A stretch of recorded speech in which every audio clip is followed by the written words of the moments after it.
Hi guys, welcome to our piano lesson on Mozart's most famous sonata, his 16th sonata in C major k545.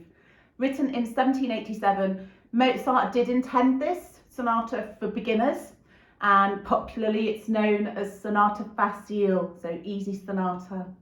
Interestingly, the autograph, so the manuscript that he wrote, is missing. We don't have that to refer to. So in your score and all the different editions, markings for tempo, dynamics, articulations are discretionary. They're down to the editor, and it leaves it for us, the performer and the student, to decide how we express the music. I'll just introduce you to piano cat Clara. I'm sure you've seen her before. This is her favourite place in the house to sit. Well, because she loves the music so much. Anyway, let's get to it. I'll pop the score up and annotate it so you can follow along in the music to see what I'm saying and where. Okay, so if we look at the first couple of bars, we find contained within it the thematic material for the whole three movements. Almost like the first couple of bars gives us the magic key to turn the lock into the world of Mozart, and actually how he's constructed the sonata and what perhaps he means by the notes. If we look at the first bar, a simple rising triad, 2/3 on top of each other. That's our first piece of information. And then the right hand for the first two bars. If we take the kernel, we have C, these are ornamental, B, ornaments, C. So we have C, B, C. That's the kernel. That's the basis of what the phrase is made of. And then if we look at left hand, we have a simple Alberti bass. So an Alberti bass, it's when a chord is broken. Very often you see this in classical music, and it's named after actually Domenico Alberti. He created it. He used a lot of that kind of left hand accompaniment. But if we look at the left hand, so a simple tonic dominant chord, tonic dominant dominant seventh tonic, but the bass of the left hand, C, D, C. So in right hand the kernel was C, B, C. In left hand the kernel is C, D, C. So a rising step and a falling step, or falling and rising for left hand. A mordant almost, C, D, C, C, B, C. Basically we're introduced to a rising and falling step and a rising arpeggio or triad. So everything in the whole sonata is based very clearly around these two or three themes or ideas. So let's start playing through, and I'll talk you through ideas on interpretation, understanding the music and such like as we go.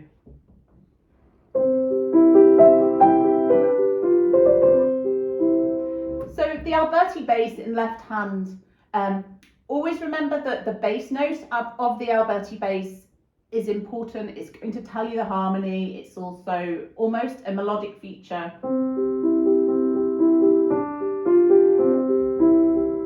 A little rock with the hand.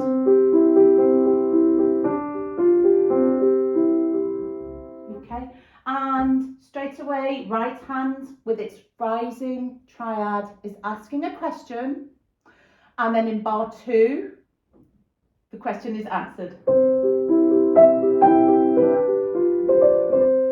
to a resolve. So C major, a floating dominant seventh,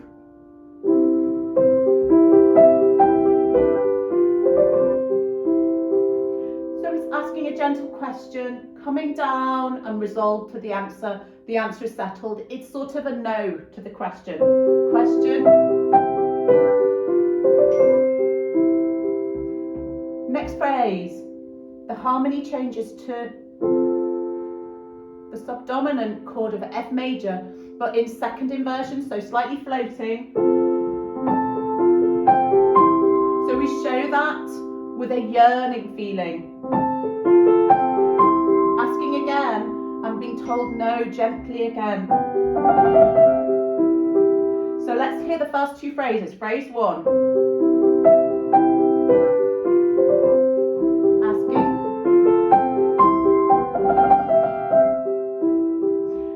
Phrase 2.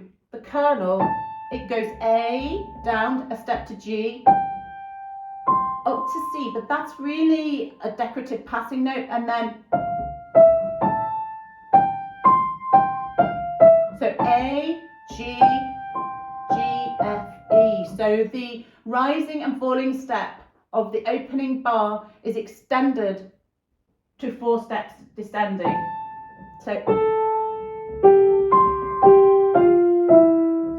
So the character of the music, it's dolcissimo at the start, very sweet, very childlike, very tender. Yearning.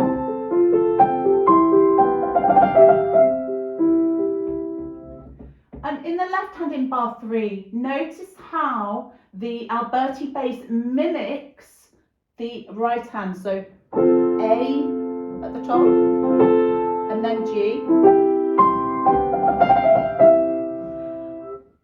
Line 2, bar 5.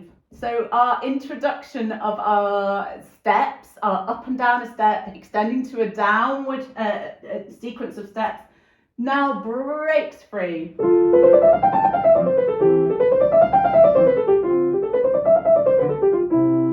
Each phrase or each segment, each bar, has a different characteristic or character.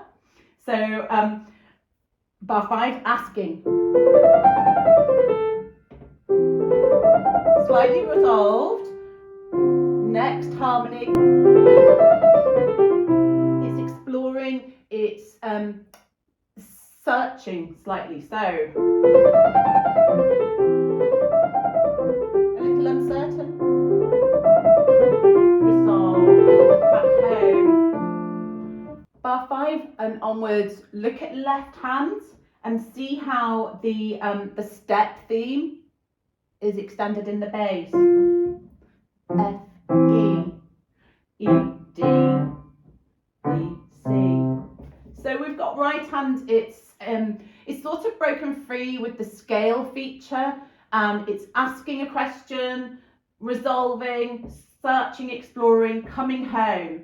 And then when we get to bar 9, we have D minor in the first inversion, and basically it's unsure, it's searching, it's asking, and it's still asking the same question that it was asking at the beginning.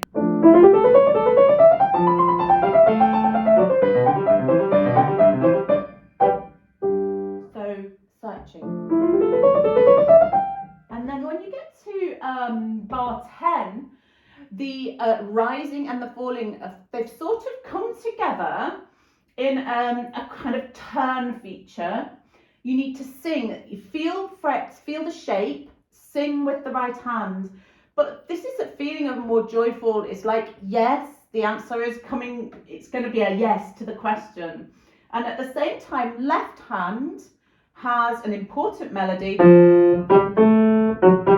It's, if you can imagine a cello or a viola.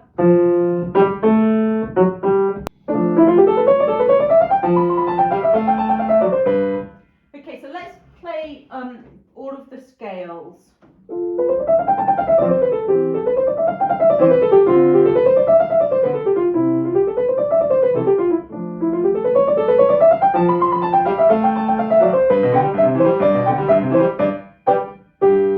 And so when we get to 11, bar 11, the feeling of triumph, it's a yes. The answer is a yes. And left hand extends the arpeggiated feature.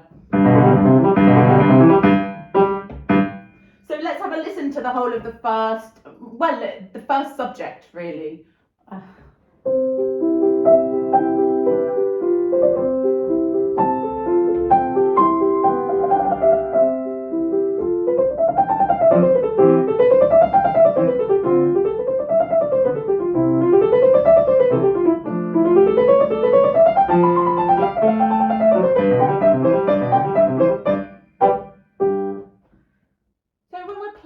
Mozart, every note needs to mean something, every phrase needs to mean something, almost like it's words, it's talking to you, it's expressing something. There are no throwaway notes. The articulation of the semiquavers needs to be light and precise.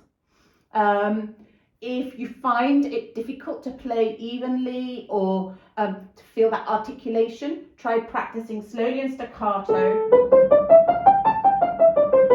like this, and you can even try playing in rhythms.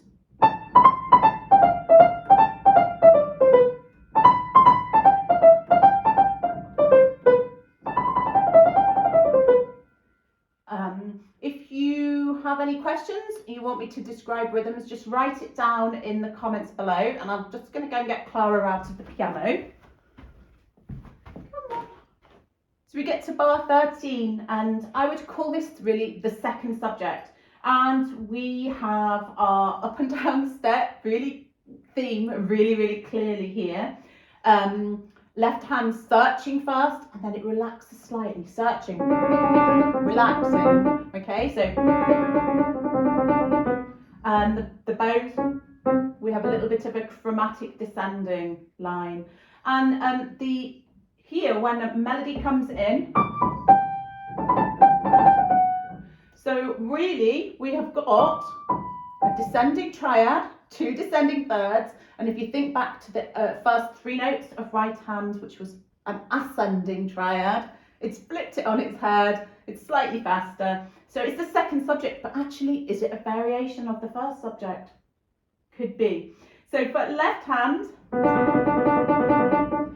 a little rocking with your hand will help, and then when you get to bar 15, when it goes here, that needs to speak, that needs to be clearly defined. So let's have a listen from 13, listen for searching with the chromatic C sharp to D, slightly relaxing as it descends chromatically to C and D, and then in comes right hand.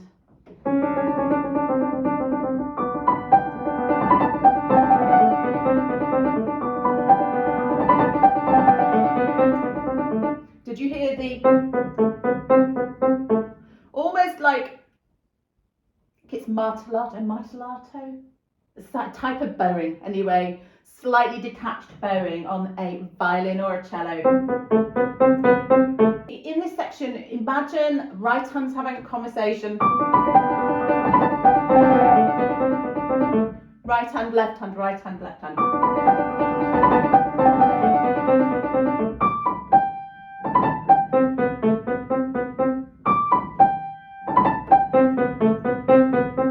And now our arpeggios that were introduced at the start are developed further,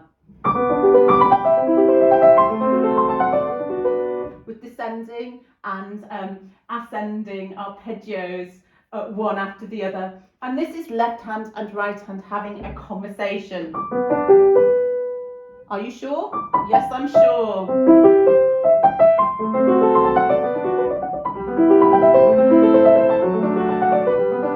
So just imagine they're saying those words. Are you sure? Are you sure? Not sure? Maybe I'm sure. And like this. So you need to feel.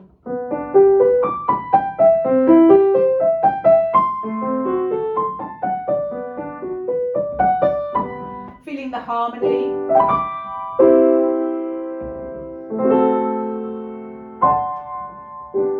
So you can feel where it's tender, where it's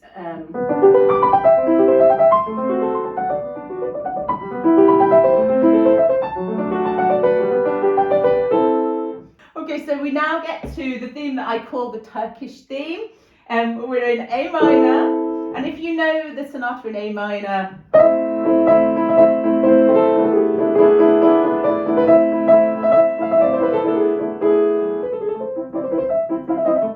with the Turkish rondo, here it's really similar. You have a repeating feature in left hand and rising arpeggio in right hand with some acciacchituras. But you can hear that same kind of feeling, can't you? So after our conversational,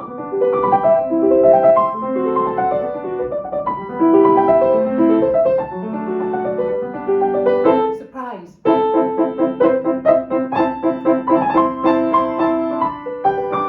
Vocal, singing, opening up, we're back into our safe haven of our harmony.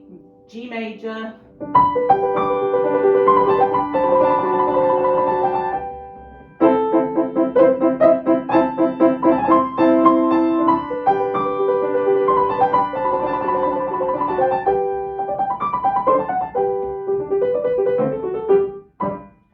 So from bar 26, I'd really call this like a little coda, a little ending for this section.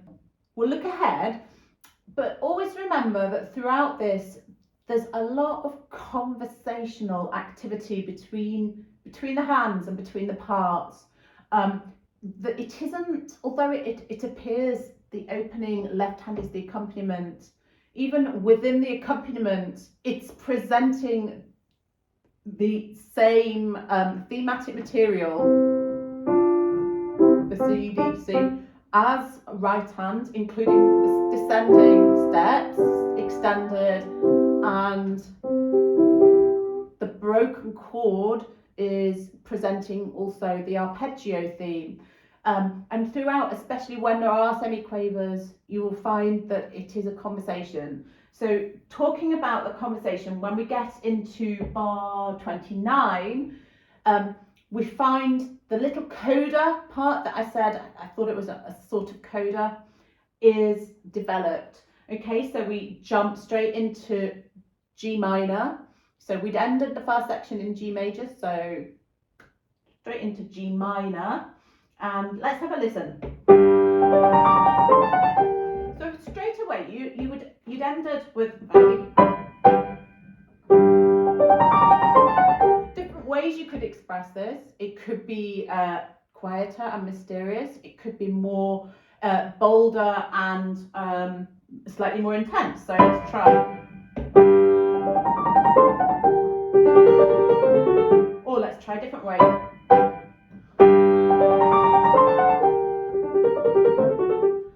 Ways to express it. There isn't a right and a wrong. I think one teacher once said to me, an eminent teacher actually, if you can convince me, if you're feeling your interpretation is different to mine, if you can convince me, that's fine. What you have to do is believe what you're doing, and if it's convincing, it's a bona fide choice, isn't it? You not wishy-washy, you have to believe what you're doing.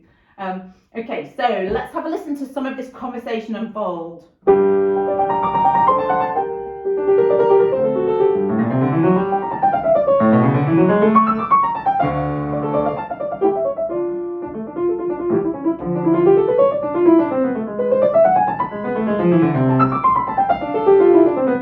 So I'm sure you could hear rising scale, descending scale. Rising scale, it's quite sure. This is bar 31.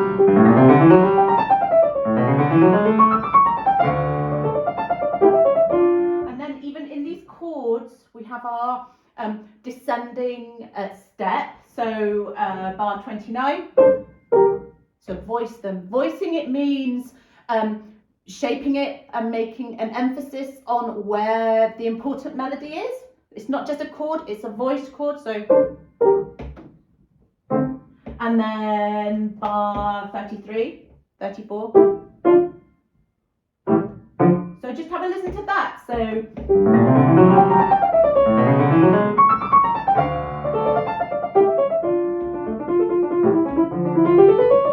asking, answering.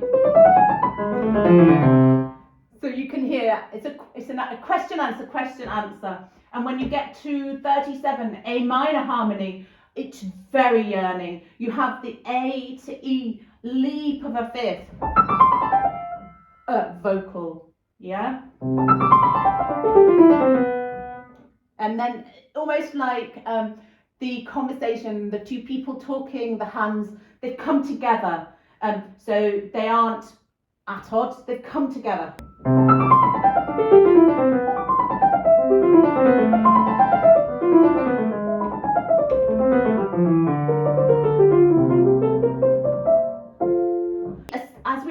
approach bar 42, where we have a little recapitulation of the opening theme. We're clearly, after the sort of turmoil of the conversations and the yearning, it becomes more and more dolcissimo in that lead up. So I'll start from the yearning part of bar 37. Listen to the dolcissimo feeling coming more and more and more up till bar 41, where we even take a little bit of time to feel the transition to F major, and F major up an octave, so it's super dolcissimo. It's childlike and sweetness personified. So start from the yearning and listen to that dolcissimo growing.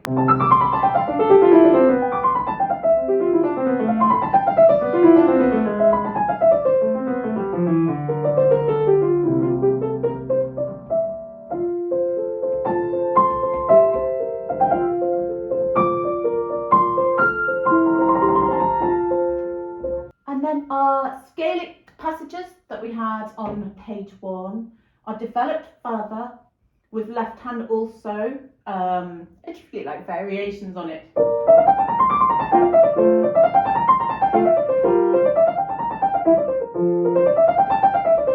Listen to left hand on page 1, maybe it's both the same. So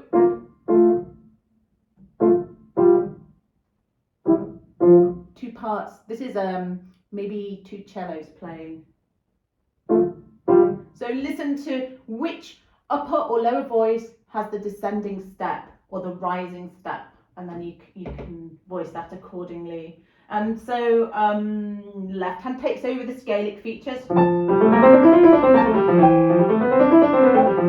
And we're transitioning back to C major.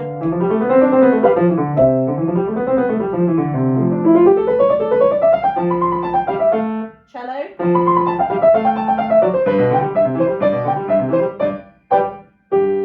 Here we are, we're back, coming back after our, remember the searching when it was to dolcissimo.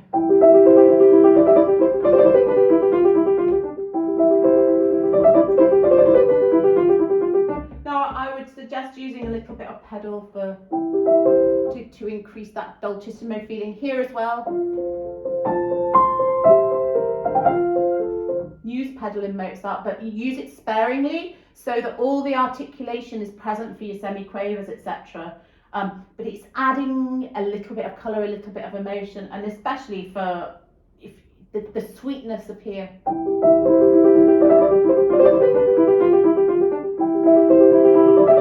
You can have a happy medium between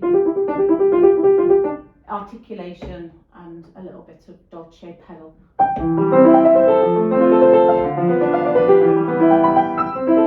So when we jump up here to continue, it's magical. So let's have a listen.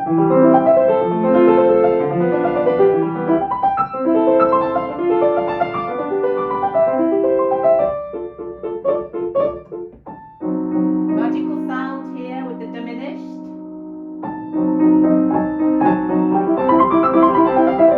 And it's almost like we've come together here, resolution. There's been lots of questions and lots of answers, and here we have literal resolution.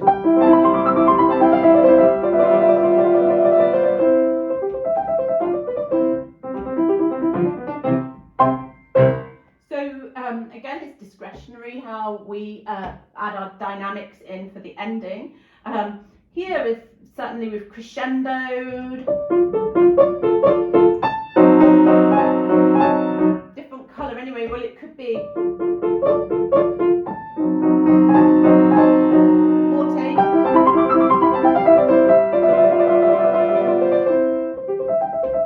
maybe piano, maybe pianissimo. Surprise. Different ways anyway. So I hope that's given you some ideas. Ask any questions down below in the comments and I will do my best to answer them. Let's go ahead and have a look at movement 2. So I think Andante is the correct word to describe how we play. So Andante at a walking pace. And A great teacher once said to me, to play the slow movements of Mozart on the piano, you have to know Mozart's opera. So if you're not aware, Mozart was a great opera composer, and his operatic composition was a revelation. And all of his slow movements, no matter, regardless of the instrument, whether it's clarinet, the clarinet concerto, slow movement, whether it's violin, whether it's piano, doesn't matter which instrument, the slow movement is always a singer.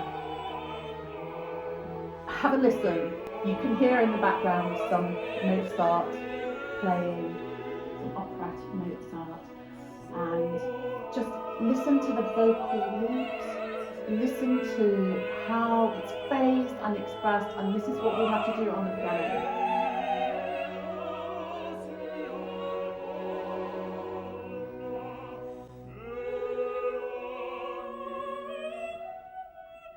Okay, let's have a look at the score. So the first thing I'm going to point out to you is how the thematic material from the first couple of bars, the rising triad, the rising arpeggio, the steps, up and step, down a step, etc., how they have basically developed to the opening material here in movement 2. So if we just look at left hand, we've got an Alberti bass again.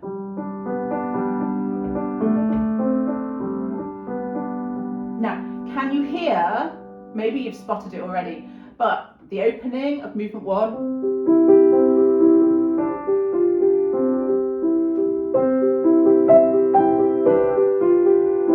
so tonic, dominant 7th, second inversion.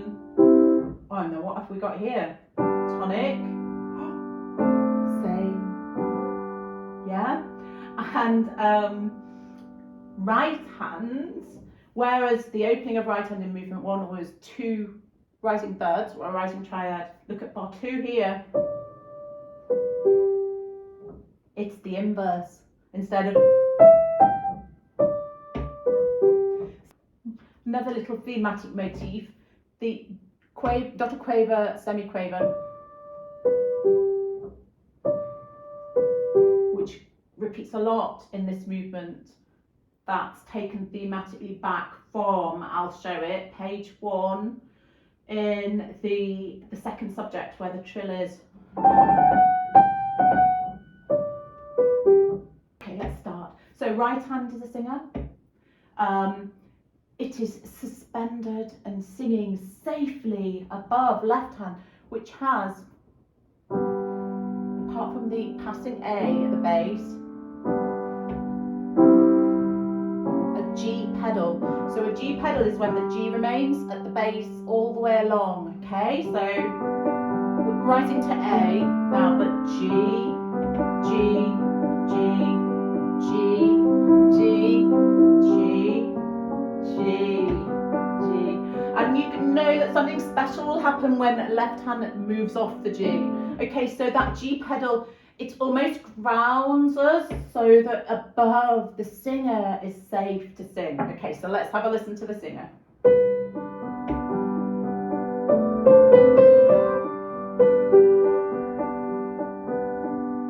Operatic leap up to G.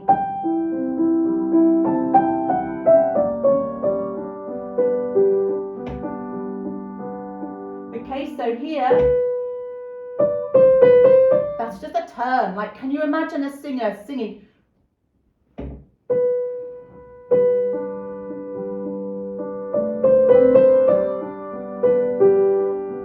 It's asking a question. Operatic leap. With the harmony change to the dolce. It's the subdominant harmony, C major, second inversion. Can you hear the singer just singing down the scale? Oh, tender with that diminished harmony.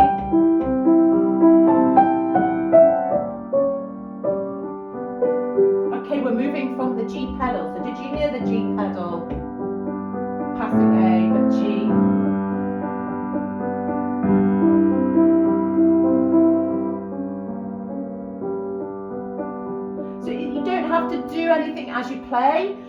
that G pedal gives us that feeling, that bass safety feeling, so that the heavenly singing can go above it. Okay, so let's move on to line 2.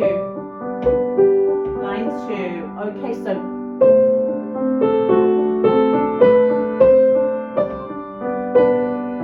we're breaking free, both hands. So can you see that little motif has come from line 1, where it's a variation just developed? Rising up the steps, asking, opening up, right hand up a 6th, left hand down to E.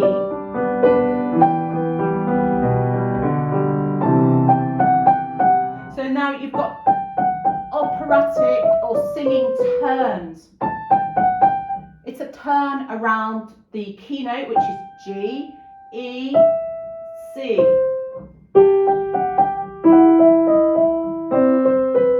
And that's developed from bar 1, the turn. And if you break down bar 1, sorry to go back, but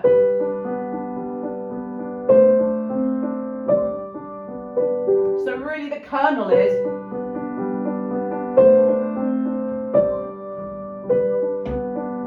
the singer is ornamenting the keynotes. So here we have our turns.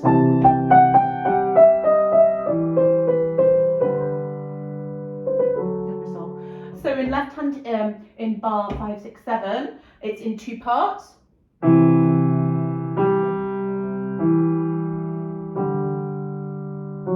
So you feel that as you're playing.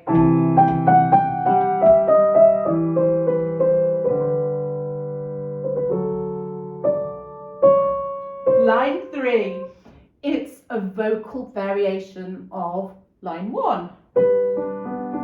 Instead of a turn, we're going to have some arpeggiated notes.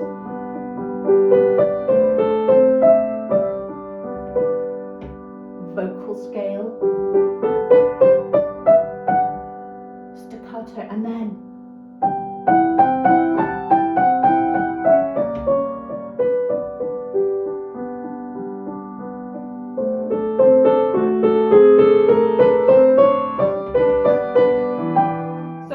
when we have our chromatic scale, instead of that was line 2, it's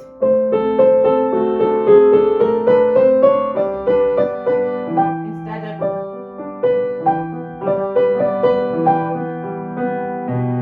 and then in the bass here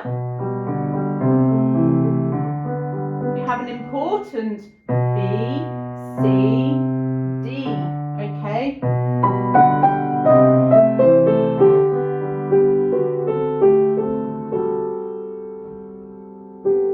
So again, use of the pedal, it's discretionary.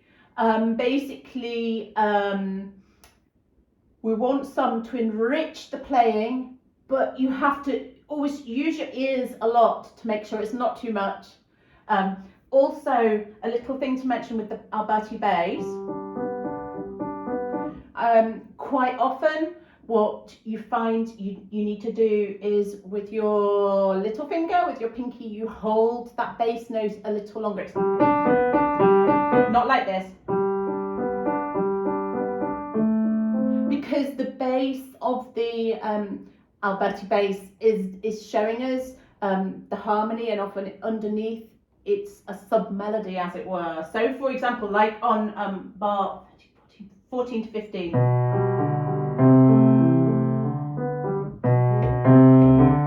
Okay, so let's go on to bar 17. Okay, and this is a magical moment of sweetness. So we definitely have some pedal, lightly pedal.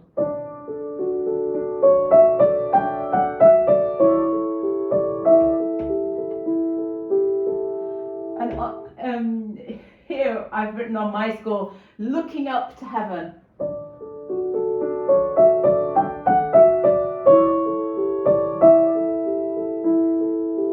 And now as bass descends to C sharp, It's a bit more stable, it's not quite as heavenly.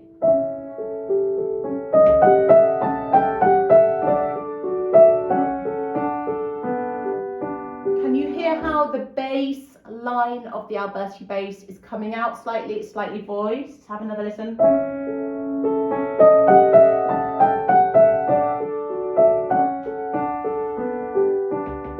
And then going over the page,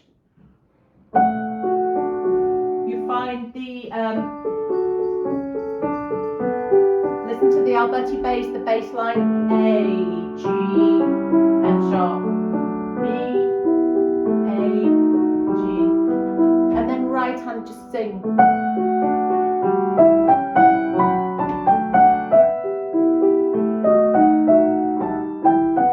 And listen to the resolution, the disharmony, resolution.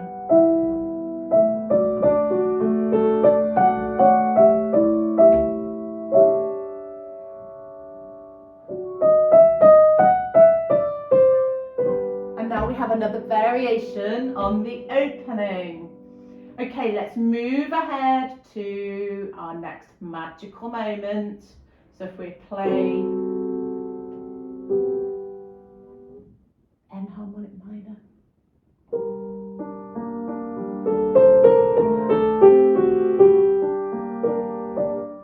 So it's the same material, it's another variation really. It could really be called theme and variations, couldn't it?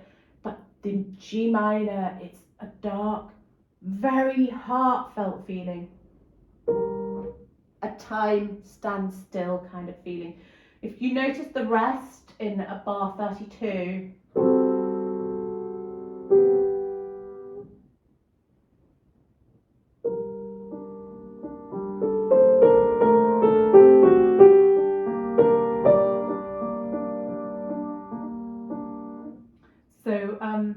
if you think of the opening,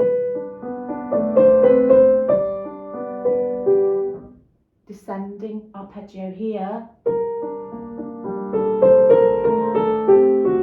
it's inverted, and that makes it into almost like an eternal question.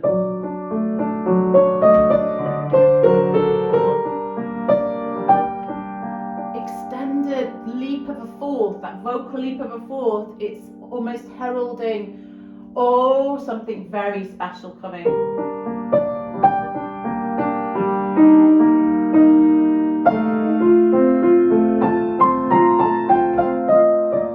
A magic heavenly moment, one of those moments that happens in music where it's almost indescribable. And to go from the dark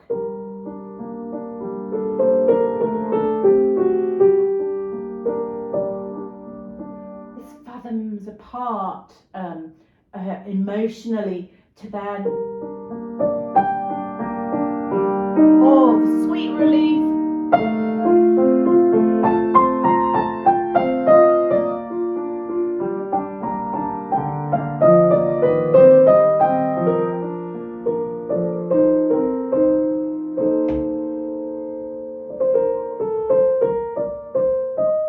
And then the tragedy, a fleeting glance of F minor.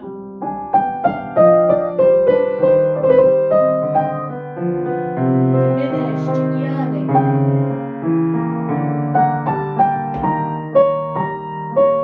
Those leaps, the vocal leaps.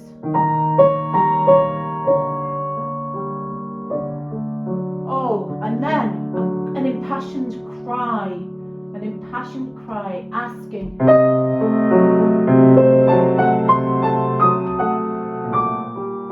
Resolving to G minor, second inversion, first inversion, which isn't very comforting at all.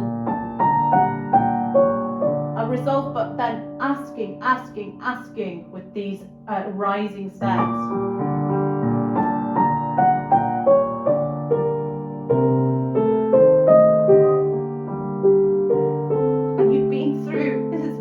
You've been through life and all its emotions, and oh,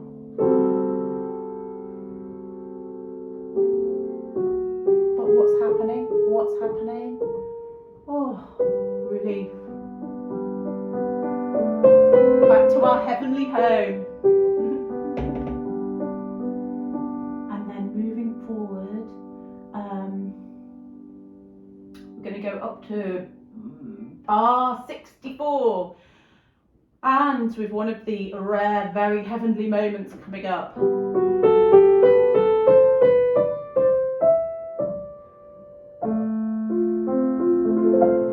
So you want a very magical colour there. Probably left pedal, a little bit of pedal.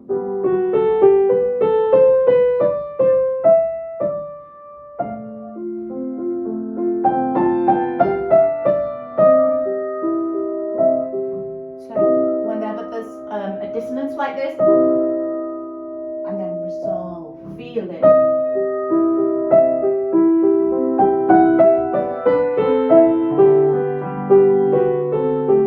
Okay, you're climbing up the stairs to heaven now.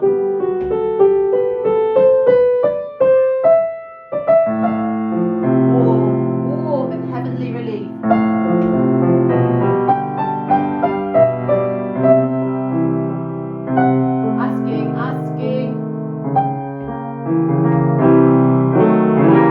Okay, you hear the diminished harmony. Yearning. I like to put an ornament here. I'll show you. Instead of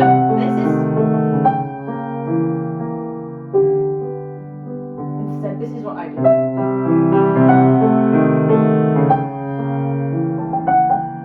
You can hear a singer, can't you?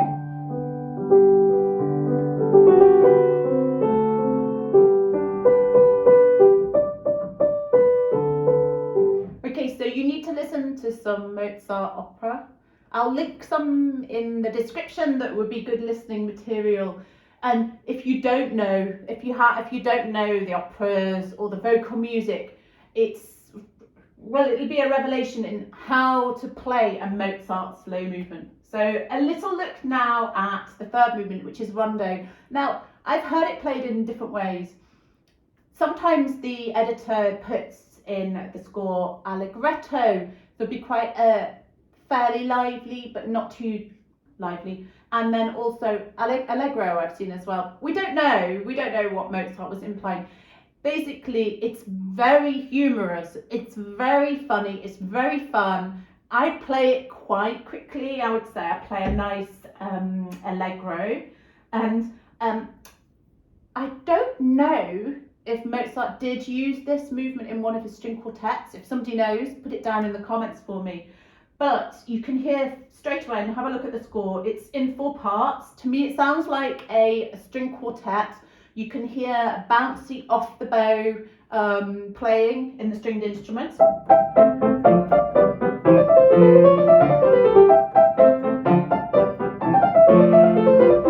And so on. And so can you spot the thematic material from the opening instead of the descending thirds, basically? And this is a big old conversation, a fun conversation between left hand and right hand, and everything is, imagine it's a part, it's like an independent part. So it's not left hand accompanying and supporting and right hand's melody. These are 2 parts. They're both as important.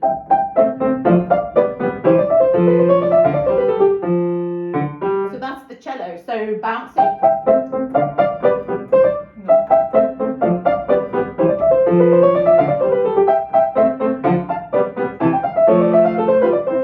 And then repeat, and it's nice to do a playful echo effect.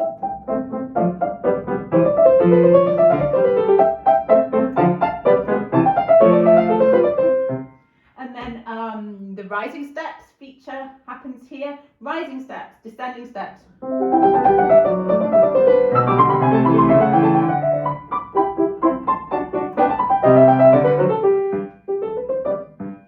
So let's have a look at how to interpret it. So a very light to start with, playful listening left hand, right hand.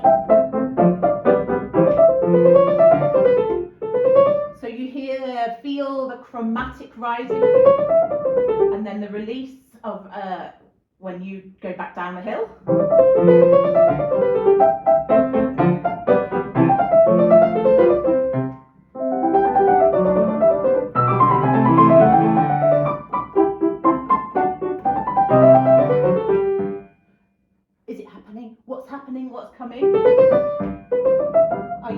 before. Take your time. There easily could be a writ there. Obviously we've nothing written down, so it's down to our discretion. So I would definitely a little hold up writ before. So what a rondo means is you have your opening material and then you have contrasting sections in between, but you keep returning to the opening.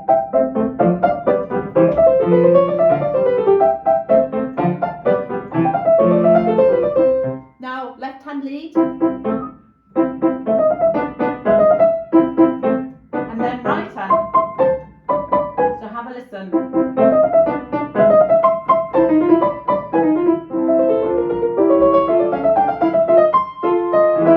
So you're moving chromatically and you're moving through lots of keys. So when you get to bar 39, listen to that bass. You've got some more Alberti bass and a little bit of drama.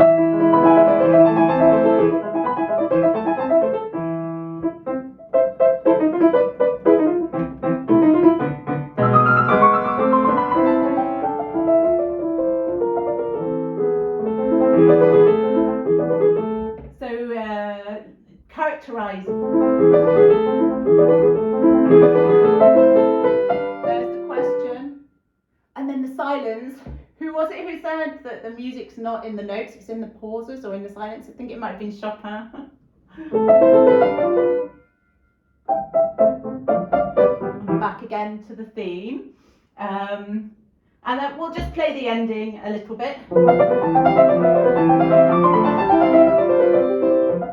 A little repeat, so change, express it slightly differently.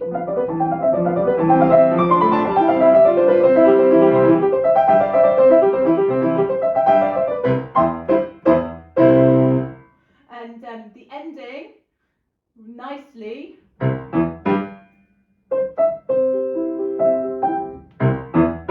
So, you know, do we think that Mozart knew how he was taking those opening themes and interweaving it and developing it throughout the whole piece? Do we think he knew that the ending in left hand would mimic the opening at start of movement 1 in right hand? I think he probably did. I don't think he calculated it, obviously, because how they said Mozart wrote was no crossings out, no workings, like Beethoven all over the place, but it just poured out. But I suppose that's the miracle in the music. Okay, so top tips. Every phrase, every musical sentence means something. It's very conversational all the way through this piece. Slow movement, it's operatic, it's a singer. Whenever there's a diminished harmony, that's very, make sure you feel that really well. Spot out all that thematic material that comes back again and again. And basically third movement is just to play with lots and lots of fun. Okay, I hope that's been helpful. Thank you so much for watching. Any questions, comment down below. Like and subscribe and leave me a comment if you have a request or anything. Bye. Thank you for watching.